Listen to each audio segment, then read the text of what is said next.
咱的国内爆发到第一件，这个疑似为着新冠病毒的病例，虽然指挥中心来推测，可能是伫个病院内底为着的，也毋过有专家讲，袂当来排除任何的可能性。上界保险的方式是为着病毒的这个医师，甲伊照顾过确诊者，甲伊护理师的女朋友，这三方拢爱做病毒基因的定序，安尼才会当来安心。嘛因为发生着医师来染疫的事件，所以台北市卫生局嘛将要启动稽查，严格来监督病院监控的措施。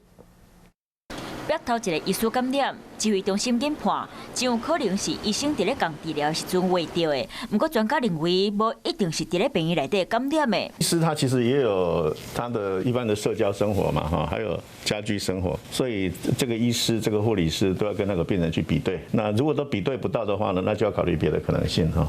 事实上，医师去隔离病房拢真严，除了穿胶全的防护装备，和烫装备的动作拢真要求。在这整个过程当中，你不能让你的手去碰触到这个衣服的外部，因为衣服的外部